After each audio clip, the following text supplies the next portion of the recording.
अब जो ये सीरीज हम लाने जा रहे हैं इसका नाम नारुतो है और मैं गारंटी के साथ कह सकती हूँ कि ये आपको काफी पसंद आने वाली है। ये वो सीरीज है जिसे हम 2D की दुनिया का सोललैंड मान सकते हैं। ये निंजास के ऊपर बेस्ड है कि कैसे समाज से नकारा लड़का अपनी किस्मत को बदलता है। सो सीरीज की शुरुआत में हमें एक बड़बोला बच्चा हंसते हुए 2 निंजा टीचर्स से बचते हुए भागता हुआ दिखाया जाता है। उसने विलेज के पास्ट होकागो की मूर्तियों को पेंट कर दिया था, इसलिए ये उसे पकड़ रहे हैं। होकागो विलेज के बेस्ट निंजा को कहा जाता है। नारुतो एक अनाथ है और ये निंजा एकेडमी में पढ़ता है। यहाँ टीचर को सेंसी और निंजा टेक्निक को निंजा जुत्सु कहा जाता है। नारुतो दीवार पर डिस्गाइज टेक्निक से नॉर्मल सेंसी से तो बच जाता है, लेकिन इरुका सेंसी उसे पकड़ लेते हैं और उसे क्लास बंक करने के जुर्म में वापस क्लास में ले जाते हैं और उसे रस्सी से बांध देते हैं। नारुतो बार बार ग्रेजुएशन टेस्ट में फेल होता आ रहा है, इसलिए वो अभी तक एकेडमी से निकालकर कॉलेज में नहीं पहुँच पाया है। अब कल उसका फिर ग्रेजुएशन एग्जाम है, इसलिए सेंसी उसे डांटते हैं कि प्रैक्टिस करने की बजाय वो यहाँ वहाँ लोगों को परेशान करते हुए फिर रहा है। इस सब के बावजूद भी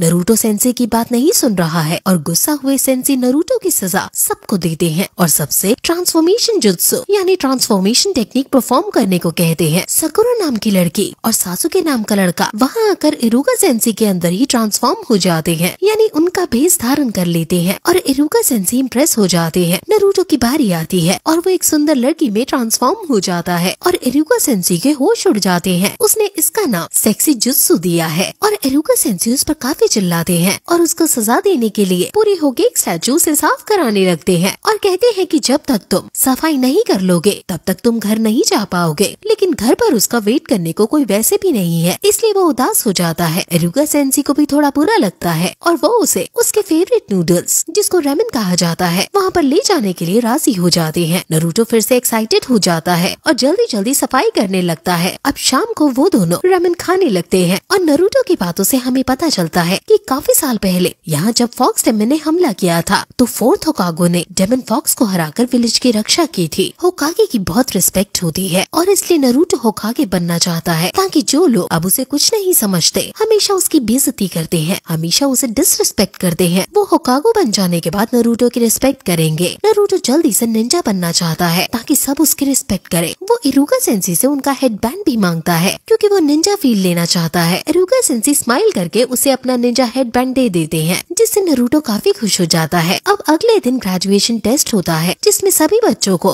क्लोन जुत्सु परफॉर्म करना है और नारुतो फिर सेंसी के आगे क्लोन जुत्सु परफॉर्म करता है, लेकिन वो सिर्फ एक मरा हुआ नारुतो क्लोन बना पाता है। इरुका सेंसी उसको फेल कर देते हैं, लेकिन उसके पास बैठे एक और सेंसी जिनका नाम मिजुकी सेंसी है वो कहते हैं कि नारुतो का ये 3rd ट्राई है, यानी ये निंजा बनना चाहता है, इसलिए हमें इसे पास कर देना चाहिए। लेकिन इरुका सेंसी को ये सही नहीं लगता क्योंकि ये अदर स्टूडेंट्स के साथ फिर डिस्क्रिमिनेशन होगा, इसलिए वो फाइनल वर्डिक्ट में नारुतो को फिर से फेल करते हैं। नारुतो को छोड़कर एकेडमी के सभी बच्चे पास हो गए हैं, इसलिए नारुतो उदास पेड़ के नीचे बैठा है। वही नारुतो को मिजुकी सेंसी देखते हैं और वो उसे अकेले में ले जाकर समझाने लगते हैं कि इरुकी सेंसी इतना बुरा नहीं है, वो भी तुम्हारी तरह ही है, उसके भी पेरेंट्स नहीं थे और उसको भी सब लोग हेट करते थे, इसलिए उसने तुम्हें इसलिए फेल किया ताकि तुम अपनी मेहनत से पास हो सको, तुम बुरा मत मानो। लेकिन नारुतो क्योंकि सच में इस बार पास होना चाहता था, इसलिए मिजुकी सेंसी उसे एक रहस्य बताता है कि लॉर्ड होकागे के पास एक निंजा स्क्रॉल है जिसे पढ़कर तुम स्ट्रॉन्ग हो जाओगे, सो अगर तुम उसे चुरा लो तो तुम पास हो सक। वही इरुका सेंसी रात को बेड पर लेटे हुए अपने पास को सोच रहे हैं कि कैसे जब बहुत साल पहले डेमन फॉक्स यहाँ आ गया था तो उसके इरुका के पेरेंट्स ने गांव को बचाने के लिए डेमन फॉक्स से लड़ते लड़ते अपनी कुर्बानी दे दी थी। वहीं एक असिस्टेंट इरुका सेंसी को बताता है कि नारुतो ने लॉर्ड होकागो के वो सीक्रेट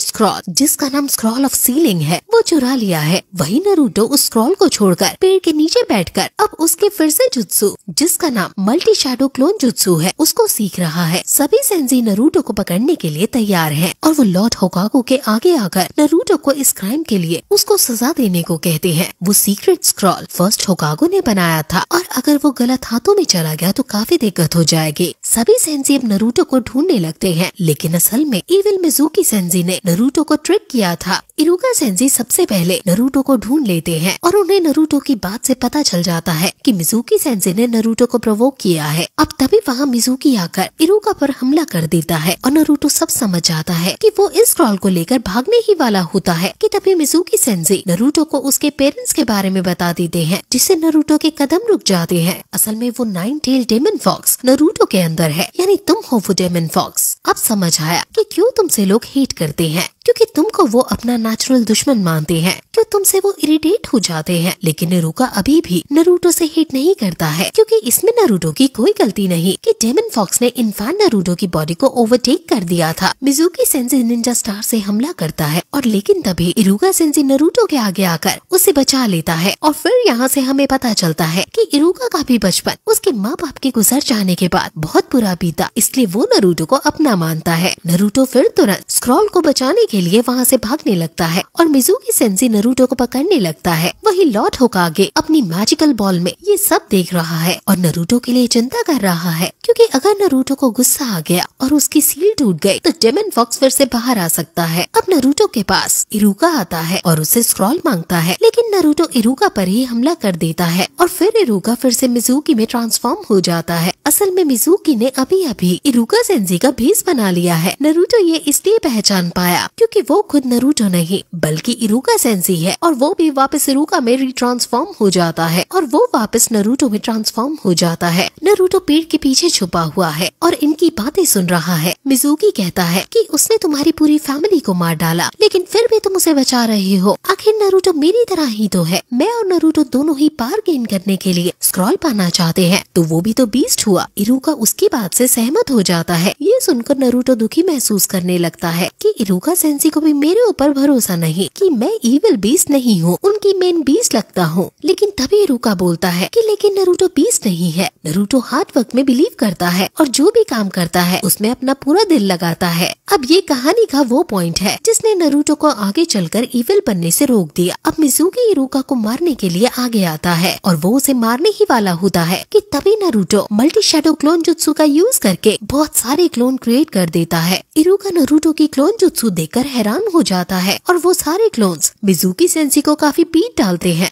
अब इरुका को यकीन हो जाता है कि नरूटो का होकागे बनने का सपना जरूर पूरा हो जाएगा। अब वो नरूटो को उसका निंजा बैज दे देता है और उसे ग्रेजुएशन टेस्ट में पास कर देता है, क्योंकि उसने क्लोन जुत्सु को मास्टर कर लिया है। ये देखकर नरूटो खुश हो जाता है और अब वो इंस्टीट्यूट एडमिशन के लिए वो कूल बनने की खातिर ऊट पटांग फोटो खिंचवा लेता है। और एडमिशन इंटरव्यू के बाद होकागो फिर से उसे फोटो खींचने को कहते हैं। नरूटो को गुस्सा आता है और वो सेक्सी जुत्सु का यूज करके फिर से लड़की में कन्वर्ट हो जाता है और लॉर्ड होकागो को रिझाने लगता है। लॉर्ड होकागो उसकी ट्रिकी स्किल्स को देखकर इम्प्रेस है, लेकिन उसे वो फिर से ये जुत्सु परफॉर्म ना करने को कहते हैं फॉर ऑब्वियस रीजंस। अब वो फोटो के बारे में बात कर रहे थे कि तभी एक कोनोहामियूरो नाम का बच्चा वहाँ आकर लॉर्ड होकागो पर हमला कर देता है, लेकिन हमला करने से पहले ही वो खुद नीचे गिर जाता है। ये लॉर्ड होकागो का ही ग्रैंडसन है जो अपने ही दादाजी को हराकर 5th होकागो बनना चाहता है। होकागो ने इसके लिए बेस्ट ट्रेनर भी रख रखा है ताकि ये निंजा बन पाए। कोनोहामियूरो भी नरूटो की तरह है और वो नरूटो को कहता है कि तो तुमने मुझे गिराया। नरूटो को भी गुस्सा आ जाता है और दोनों में बहस के बीच नरूटो उसको जोरदार पंच भी मारता है। ट्रेनर कोनोहामियूरो को समझ आ जाता है कि तुम होकागे के पोते हो, इसलिए ऐसे किसी से लड़ना तुम्हें शोभा नहीं देता। उसका ट्रेनर भी अपने आप में ज्यादा घमंडी है और वो नरूटो को देखते ही अपनी नजरें चढ़ा लेता है, क्योंकि उसे डेमन फॉक्स वाला रहस्य पता है। कोनोहामियूरो ट्रेनर की बातों से पक जाता है, इसलिए वो बाहर चला जाता है और नरूटो से बदला लेने के लिए मौका ढूंढने लगता है। कोनोहामियूरो बुरे ढंग से निंजा जुत्सु का यूज करके अलग अलग तरीके से नरूटो का पीछा करता है, लेकिन नरूटो उसे जब टोक देता है कि मुझे पता है कि तुम पीछे हो, तो वो एम्बैरेस फील करता हुआ आता है और कहता है कि मैं समझ गया कि तुम एक अच्छे निंजा हो, इसलिए मैं चाहता हूँ कि तुम मेरे टीचर बनो और मुझे निंजा जुत्सु सिखा और मुझे लास्ट में फिर सेक्सी जुत्सु ट्रिक भी सिखाना ताकि मैं भी ग्रैंडपा के होश उड़ा सकूं। वो उसे बॉस कहता है और नरूटो यहाँ पिघल जाता है और उसका टीचर बन जाता है। वो उसे ट्रेनिंग देना शुरू करता है और बताता है कि हमारे अंदर चक्रा होते हैं जिसको हमें कंट्रोल करना होता है। चक्रा हमारी स्पिरिचुअल एनर्जी है जो जुत्सु परफॉर्म करने में यूज होती है। निंजा आर्ट के अंदर फिजिकल एनर्जी और मिस्टिक एनर्जी होती है और निंजा हैंड्स सिंह का यूज करके इन दोनों को मिक्स किया जा सकता है और अलग अलग एडवांस जुत्सु परफॉर्म किए जाते हैं। अगर आपको ना समझ आया हो तो आप इसे सोल पार की तरह समझ सकते हो। तो अब नरूटो उसे ट्रांसफॉर्मेशन जुत्सु परफॉर्म करने को कहता है और थोड़ा सोचने पर वो पास खड़ी सुंदर लड़की में ट्रांसफॉर्म होने की कोशिश करता है, लेकिन वो एक बदसूरत लड़की में ट्रांसफॉर्म हो जाता है। लेकिन ये देख लड़की गुस्सा होकर नरूटो को पीट कर वहाँ से चली जाती है। अब किसी चीज में ट्रांसफॉर्म होने के लिए उन्हें उस चीज को अच्छे से समझना पड़ता है, इसलिए वो दोनों एडल्ट मैगजीन स्टोर पर जाते हैं और वहाँ बुक पढ़ने लगते हैं। लेकिन तभी वहाँ का स्टोर ओनर बच्चों को ये करता देख नारुतो को पीट कर भगा देता है। अब ये फिर से फीमेल ब्यूटी को पढ़ने के लिए खुद एक लड़की में ट्रांसफॉर्म होकर गर्ल्स हॉस्टल में चले जाते हैं, लेकिन सभी लड़कियां उन्हें पहचान लेती हैं और फिर से नारुतो की पिटाई हो जाती है। अब नारुतो उसे जंगल में ले जाकर सेक्सी जुत्सु सिखाने लगता है, लेकिन वो बार बार कोशिश करने के बाद भी नहीं सीख पा रहा है। नारुतो और कोनोहामियूरो की बातों से हमें पता चलता है कि कोनोहामियूरो को सब लोग होकागे के पोते के नाम से जानते हैं, इसलिए उसकी खुद की कभी कोई पहचान नहीं बन पाई, इसलिए वो स्ट्रॉन्ग होकर खुद की पहचान बनाना चाहता है। नारुतो उसे कहता है कि सिर्फ होकागे होकागे चिल्लाने से तुम होकागे नहीं बन जाओगे, मुझे हराओ बैटल में तो तुम्हारा कुछ हो सकता है। वही वो इलाइट ट्रेनर कोनोहामियूरो को ढूंढते ढूंढते जंगल में आ जाता है और उसको अपने साथ वापस ले जाने लगता है, लेकिन कोनोहामियूरो उसके साथ नहीं जाना चाहता है, इसलिए वो सेक्सी जुत्सु का यूज करता है और सुंदर लड़की में ट्रांसफॉर्म हो जाता है। ये देखकर ट्रेनर को काफी गुस्सा आता है कि आखिर होकागे के ऑनरेबल पोते को इतनी वल्गैरिटी किसने सिखाई। वो जबरदस्ती कोनोहामियूरो को ले जाने लगता है, तो नारुतो उसको रोकने के लिए मल्टी शैडो क्लोन जुत्सु का यूज करता है और वहाँ कई सारे नारुतो आ जाते हैं और ट्रेनर हालांकि इससे नहीं डरता, लेकिन नारुतो भी अपना दिमाग का यूज करके उन सभी क्लोन्स पर फिर सेक्सी जुत्सु ट्रांसफॉर्मेशन का यूज कर देता है और इतनी सारी लड़कियों को इस तरह देखकर उसे सदमा आ जाता है और वो वहीं बेहोश हो जाता है। कोनोहामियूरो को ये देखकर काफी खुशी होती है कि उन्होंने उसके ट्रेनर को फाइट में हरा दिया है और ये उसकी लाइफ की पहली अचीवमेंट है और वो खुशी के आंसुओं से रोता है और कहता है कि अब मैं पूरी मेहनत करके निंजा बनूंगा और होकागे तक का रास्ता तय करूंगा। अब वो दोनों फेयरवेल लेते हैं और फिर यही एपिसोड खत्म हो जाता है। अब नारुतो की इंस्टीट्यूट के अंदर ट्रेनिंग शुरू होगी और उसमें उसके जो दोस्त बनेंगे उनसे आपको प्यार हो जाएगा फॉर श्योर। सो आप अगले पार्ट को एंड स्क्रीन पर दी गई लिंक पर क्लिक करके जरूर देखें।